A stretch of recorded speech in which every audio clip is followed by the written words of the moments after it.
Bonjour les pirates, bonjour les héros. J'espère.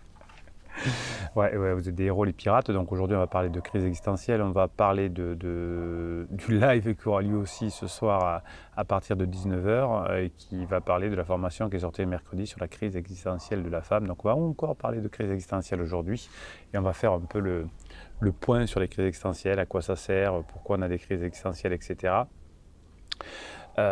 Et on en reparlera évidemment dans le live de ce soir qui est à 19h. Préparez vos questions. On va parler de crise existentielle de la femme. C'est la formation qui est sortie mercredi. Les formations et les coachings, vous avez en descriptif des vidéos. Le coaching, c'est 1 heure de coaching, 15 jours de suivi et des options, bien sûr. Et les formations, vous avez le catalogue en descriptif de cette vidéo. Donc les problèmes existentiels vont accompagner la vie d'un être humain, tout le monde va en traverser, depuis sa naissance jusqu'à sa mort, mais surtout les crises existentielles sont ce qu'on appelle des secondes naissances. La première crise va se dérouler durant l'adolescence, vous l'avez bien compris, et il y aura ensuite des crises d'adultes vers la trentaine et des crises ultérieures vers la quarantaine et la cinquantaine. Le plus souvent, 4 contradictions fondamentales vont conduire à un conflit existentiel. C'est ce que vous dit votre époux ou votre épouse. C'est premièrement la conscience d'une finitude de son existence et le désir de la prolonger. Donc pour ça, on revient en arrière en contactant des petits choux, par exemple, ou des jeunettes, comme disent les personnes en crise. C'est aussi le besoin d'une structure et d'une organisation de vie et la conscience qu'on n'a pas cette organisation de vie qu'on voulait. C'est aussi, en troisième point, la liberté, la responsabilité dans la création de son monde personnel. Et aussi, c'est la conscience de l'isolement, de la solitude, dans un monde indifférent. Voilà, on ne se sent pas protégé, on ne se sent pas affilié. Donc on a besoin de donner un sens à sa vie, on a besoin de perception du monde, on est jeté en pâture dans la société comme un individu dénué de sens. Le problème central de la personne en crise sera finalement de rechercher le but de sa vie. En psychologie, on parle du problème du sens de la vie et de la recherche du but de la vie par rapport à une idée d'autotranscendance. Autotranscendance, c'est un terme aussi que l'on retrouve dans la spiritualité. Donc l'existence humaine va toujours être orientée vers l'extérieur pendant la crise et donc on ne trouve pas le sens parce que le sens on doit le trouver à l'intérieur, vous avez compris. L'individu va se réaliser en servant une cause, généralement, notamment l'amour, notamment la famille, notamment la société, notamment Dieu. Donc c'est en se mettant à la portée, au service, à la cause des autres qu'on devient heureux. Et on souffre pendant la crise existentielle parce qu'au contraire, on est sur soi, on est replié sur soi. Donc l'absence du but de la vie va conduire finalement à votre conjoint, va conduire votre conjoint à une frustration existentielle, ce qu'on appelle aussi un vide existentiel. Ce vide existentiel se traduira souvent par des impulsions agressives croissantes et se concentrera sur le plaisir, le divertissement. Vous pensez reconnaître votre conjoint, c'est normal, depuis 20 ans je fais ça, et tous les conjoints en crise sont pareils, des impulsions agressives croissantes et on se concentre plutôt sur le plaisir, le divertissement. Donc toute tentative d'obtenir le sentiment de bonheur en contournant la réalisation du sens va conduire à des excès, l'alcoolisme, la toxicomanie, le sexe, etc. Donc les graves problèmes existentiels, qui sont les plus difficiles à résoudre, vont créer des conditions un peu spéciales qui généralement sont appelées crise de la quarantaine ou crise existentielle. Donc elle va être liée à une étape de vie par rapport à un parcours. Vers 30-40 ans, vous avez 2 crises qui sont possibles. C'est en tout cas entre 30 et 40 la crise d'adulte et après vers 45-50 la crise ultérieure. Donc c'est une période où l'on pourrait résumer les résultats intermédiaires de sa vie et on aurait l'opportunité de changer de chemin de vie dans un certain aspect, dans le domaine de vie professionnel ou familial. Souvent, l'adolescence et la vieillesse peuvent être considérées comme des crises lorsqu'un processus de réflexion sur sa vie, sur soi-même, va avoir lieu. La jeunesse est une période de construction, hein, c'est une période de projet de vie particulier et de formation d'une identité personnelle. En revanche, les crises existentielles du chemin de vie, hein, du chemin de vie individuel en tout cas, peuvent survenir lors d'éveils spirituels ou d'un conflit interne de valeurs fondamentales entre je veux réussir ma vie et je suis bloqué à la maison, etc. Donc dans des situations de deuil, de perte, de violence, de conflit conjugal sévère, de trahison, d'infidélité, etc., d'épuisement professionnel type burn-out, eh bien on va enchaîner derrière, on va entrer dans la crise, hein, deuil, perte, maladie, violence, conflit conjugal sévère, trahison, infidélité, burn-out professionnel, tout ça va faire que la personne va rentrer en crise. Donc la crise existentielle a différents stades de développement, hein, en fonction de sa vie à partir de la jeunesse. Le principal cluster devient l'absence du sens de la vie, en unissant finalement trois domaines, trois échelles, hein. L'absence de liens sociaux, on ne fait plus rien à la maison, on n'a plus d'amis. L'absence de sens de l'occupation, de la profession, de la carrière, ça c'est plutôt autour de la trentaine, je ne sais pas ce que je vais faire de ma vie, ou je fais une formation pour devenir coach, agriculteur ou je ne sais pas quoi, et la dépréciation de la vie humaine, hein. Donc liens sociaux, professionnels, dépréciation de la vie humaine, de ses valeurs. Je vis. Ces clusters, comme on appelle, sont directement liés à l'insatisfaction envers soi-même et sa vie, hein, qui comprend trois échelles aussi, l'insatisfaction envers soi-même, l'insatisfaction envers le passé et l'insatisfaction envers le présent. Le passé, le présent et soi-même, hein. C'est pour ça que les personnes sont en colère contre leur passé, contre leur présent et contre elles-mêmes. Il y a un cluster aussi qui est lié au problème de liberté et de responsabilité qui vont former une échelle distincte, et ces manifestations de cette crise existentielle qui sont des émotions lourdes comme la colère, la souffrance, le sentiment de honte, la solitude, l'insécurité. Donc vous voyez que les crises existentielles sont toujours les mêmes, hein.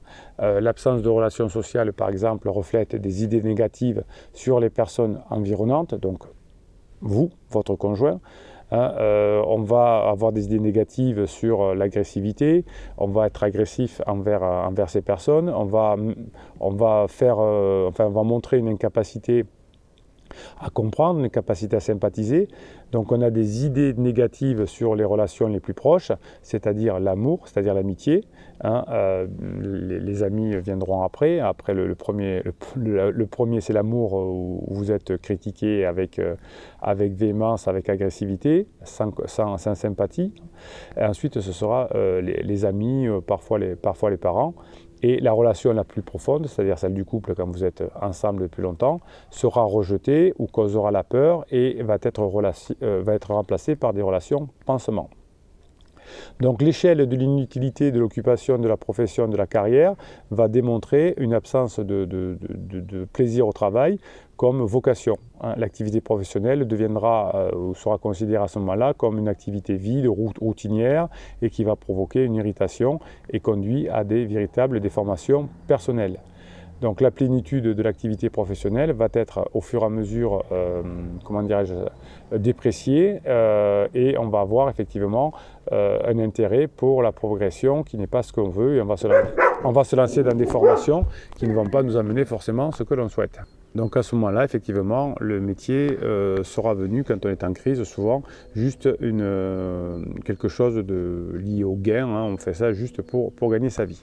La troisième échelle, c'est la dépréciation de la vie humaine, hein, qui va présenter l'idée d'une vie privée à la fois fade, du dessein divin qu'on aimerait bien avoir, cette vie humaine qui sera dépréciée et qui amènera à la nuit, par exemple, au vide et aux intentions parfois suicidaires.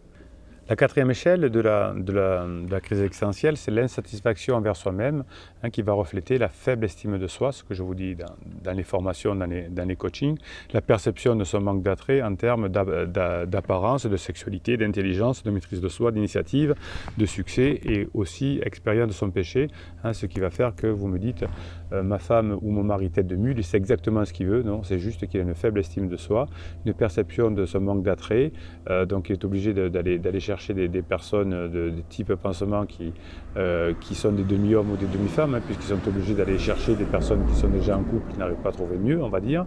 Et donc, on est obligé de mettre une carapace en disant « je suis déterminé », etc.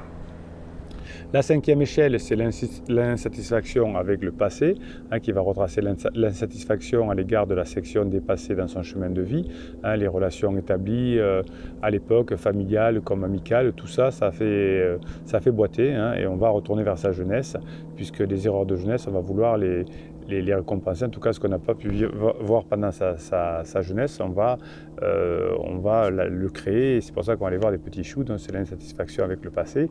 La sixième échelle, c'est l'insatisfaction avec le présent, hein, qui va refléter ces déceptions de la situation de la vie réelle, le manque de relations proches, les occupations intéressantes, on ne fait plus rien à la maison, les réalisations significatives, un sentiment d'être ailleurs, etc. Ça, c'est l'insatisfaction dans le présent. Donc, l'insatisfaction avec le passé, dans le présent, et de ce que je suis. Et ce que vous notez souvent aussi, c'est la septième échelle, c'est le problème de liberté et de responsabilité.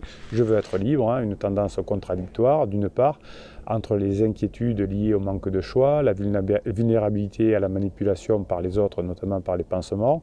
On se fait manipuler, on a peur de faire des choix indépendants, donc on pousse à son conjoint de les faire à sa place. Donc on est complètement perdu par rapport à sa liberté, à sa responsabilité.